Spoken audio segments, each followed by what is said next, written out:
భగవద్గీత అనేది నేటి సమాజానికి గానీ, నేటి యువతరానికి గానీ ఎలా ఉపయోగపడుతుంది సార్? ఈనాటి తరం వాళ్ళు రకరకాల వ్యక్తులుగా మనం భావిస్తూ ఉంటే, ఆ వ్యక్తులందరూ కూడా భారతంలో మనకు కనిపిస్తారు. హ్మ్. శకుని లాంటి వాళ్ళు, వాళ్ళు ఒకవైపు బంధుత్వం ఉన్నా కూడా ఎదుటి వాళ్ళని మోసం చేసైనా సరే వాళ్ళు మట్టు పెట్టాలి, వాళ్ళని సర్వనాశనం చేయాలి అని అనుకునే వాళ్ళు కొంతమంది ఉంటారు.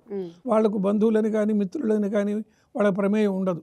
వాళ్ళు ఏ విధంగా అయినా సరే ఇతరులను మోసం చేయాలి. ఇంకొకడు తండ్రి కొడుకు మీద విపరీతమైనటువంటి అభిమానాన్ని పెంచుకుంటాడు. వాడు గుడ్డివాడిగా ఉంటాడు. ధృతరాష్ట్రుడుగానే ఉండాల్సిన అవసరం లేదు. కొడుకు ఏం చేసినా కూడా దాన్ని సమర్థిస్తూ వస్తూ ఉంటాడు. వాడు రాజకీయాల్లో ఉండవచ్చు, లేదా ఒక గూండాలాగా ఉండవచ్చు, వాడిని ఇతడు సమర్థిస్తూ ఉంటాడు. ఇంకా కొంతమంది శల్య సారథ్యం అంటారు. అంటే ఆయన కర్ణుడికి సారథ్యం చేస్తున్నా కూడా మళ్ళీ పాండవుల వైపే మాట్లాడుతూ ఉన్నాడు. ఏ విధంగా అయినా కర్ణుడిని ఓడించాలి అనే దాంట్లో ఉంటాడు. శ్రీకృష్ణుడు లాంటి వాళ్ళు ఉంటారు.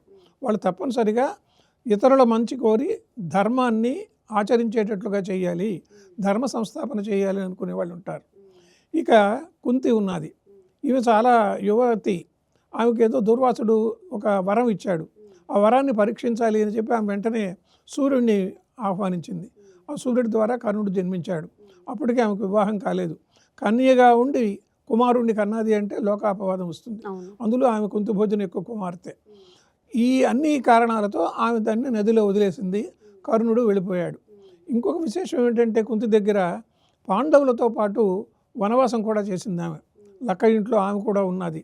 అనేక బాధలను అనుభవించింది ఆమె.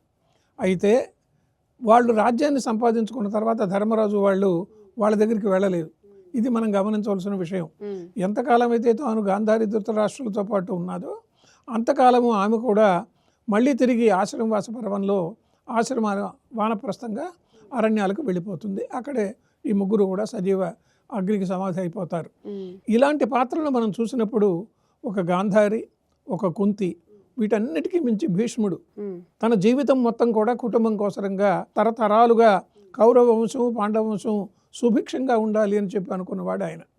అయితే చాలామందికి అనుమానం వస్తుంది, ఆయన వివాహం చేసుకోలేదు, ఈ పాండవ పక్షంలో ఆయన వచ్చి ఉండవచ్చు కదా, కౌరవులు అన్యాయం చేస్తున్నారు అనుకున్నప్పుడు కౌరవ సభలో పాంచాలి పరాభవం జరిగినప్పుడు ఆయన ఏం మాట్లాడలేదు అంటే ఆయన ఒక ధర్మం కోసరంగా తాను ఎవరి వైపు అయితే ఉంటూ ఉన్నాడో అతను పెద్ద కానీ చిన్న కానీ అతడు రాజు, ఆ రాజు చేస్తున్నాడని ఆయన ఉన్నాడు. తర్వాత జీవితం అంతా త్యాగం చేశాడు. తన తండ్రి కోసరంగా తాను వివాహం చేసుకోకుండా ఉన్నాడు. కాబట్టి ఈ పాత్రలన్నీ కూడా మనం ఒకసారి ఈనాటి సమాజంలో కూడా అవి తప్పనిసరిగా మనం గుర్తించుకొని జాగ్రత్త పడవలసినవి.